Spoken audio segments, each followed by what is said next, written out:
America पर हुआ बड़ा हमला।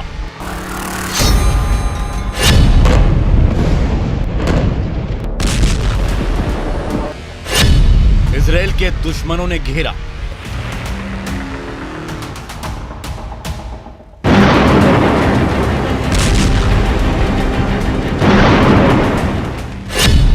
बाइडेन का ऐलान, होगा global war.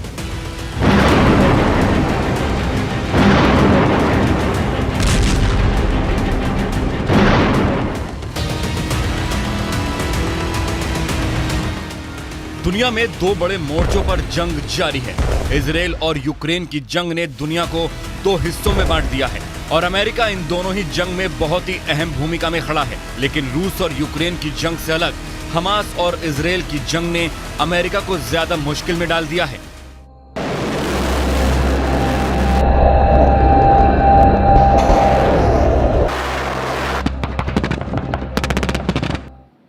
American leadership is what holds the world together. American alliances is what keep us, America, safe. Hamas and Putin represent different threats, but they share this in common. They both want to completely annihilate a neighboring democracy, completely annihilate it.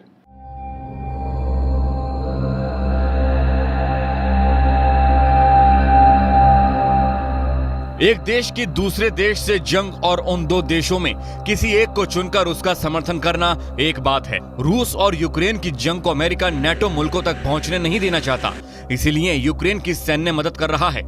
लेकिन Israel और Hamas के युद्ध कुछ और हैं।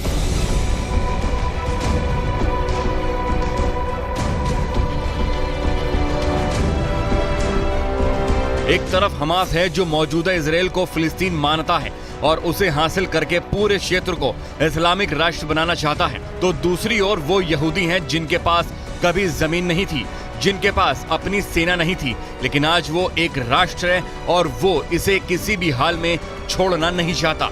यानी यहूदी बनाम इस्लाम की लड़ाई और हमास इसे उसी ओर ले जा रहा है। इसीलिए दुनिया भर के ज्यादातर इस्लामिक राष्ट्र फिलिस्तीन और अल-अक्सा मस्जिद के नाम पर हमास के साथ खड़े हैं। जाहिर है यहीं पर अमेरिका भी घिर जाता है, क्योंकि अमेरिका बिना किसी लाग लपेट के इजराइल के साथ खड़ा है और उसे पता है कि वो एक मजहबी ज्वालामुखी में खुद को झोंक रहा है। And here in America, let us not forget who we are. We reject all forms of hate, whether against Muslim, Jews, or anyone. That's what great nations do, and we are a great nation.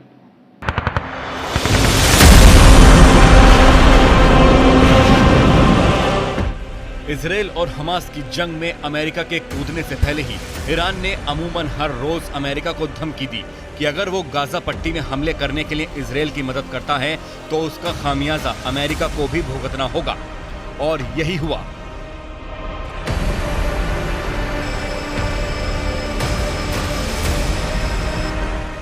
Biden Israel की यात्रा पर पहुंचे, एक बार फिर Israel के साथ खड़े रहने की कसम दोहराई। बाइडेन के वापस लौटते ही अमेरिका से सैन्य वाहनों की एक खेप इजराइल पहुंच गई। अमेरिकी नौसेना के दो बेड़े पूर्वी भूमध्य सागर में तैनात हैं। अमेरिका के मरीन कमांडो इजराइल पहुंच गए हैं। यही वक्त था जब ईरान ने अपने मिलिशिया ग्रुप को एक्टिव किया और अमेरिका पर हमलों का दौर शुरू कर दिया। इराक में अमेरिका के दो सैन्य ठिकानों को निशाना बनाया गया। एक बेस पश्चिमी इराक में अल असद एयर बेस और दूसरा हमला बगदाद इंटरनेशनल एयरपोर्ट के पास। वहीं दक्षिण सीरिया में अमेरिका को कोनोको बेस और अल तफ बेस पर ड्रोन और रॉकेट से हमले किए गए। वहीं यमन से भी 3 मिसाइलें फायर हुई, जिसे अमेरिकी नेवी ने हवा में इंटरसेप्ट करके नष्ट कर दिया।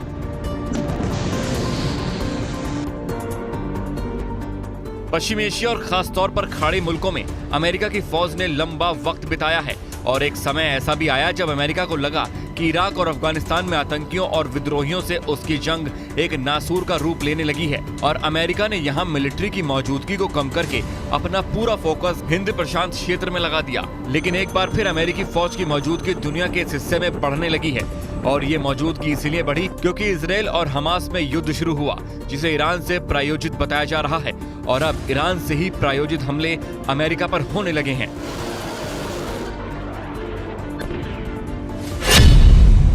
गुरुवार को अमेरिका पर हमला किया गया।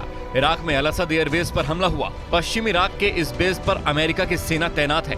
अल असद एयरबेस के अंदर कई विस्फोट सुनाई दिए। इराक में दूसरा हमला बगदाद एयरपोर्ट के पास अमेरिकी बेस पर हुआ। सीरिया में कोनोगो और अल तफ बेस पर हमला किया गया। यमन से क्रूज मिसाइल का अटैक किया गया।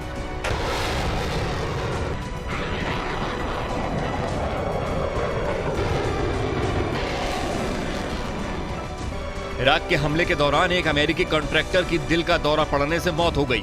अब सवाल है कि अमेरिका इन हमलों का कब और कैसे जवाब देता है।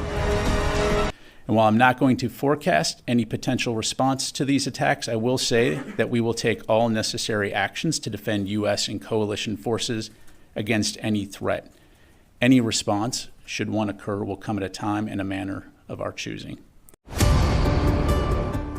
पिछले हफ्तों में ईरान के समर्थन वाले हिजबुल्लाह और हूती आतंकी संगठनों ने अमेरिका पर कई हमलों को अंजाम दिया है और अब यह हमला और भी ज्यादा तेज होता जा रहा है। यही नहीं, हमास के मिलिट्री विंग अल कसम के प्रवक्ता ने गुरुवार को बयान जारी करते हुए दुनिया भर के मुसलमानों को अपील की है कि वो अमेरिकी दूतावासों पर हमला बोलें। और कुछ जगहों पर ऐसी घटनाएं मोरक्को, बहरीन और लेबनान में देखने को भी मिली हैं, जहां अमेरिकी दूतावास को निशाना बनाने की कोशिश की गई। यही वजह है कि अमेरिका ने गुरुवार को दुनिया भर में मौजूद अमेरिकी वासियों को अलर्ट जारी किया है कि अब वो यात्रा करें तो सावधान रहें और साथ ही ये भी हिदायत दी है कि कहीं भी आतंकवादी हमला हो सकता है। जाहिर अमेरिका अब इस युद्ध का हिस्सा बन चुका है और आने वाले समय में इजराइल से निकली आग पूरे पश्चिम एशिया को जला सकती है और तीसरे विश्व युद्ध का सेंटर भी बन सकता है पश्चिम एशिया।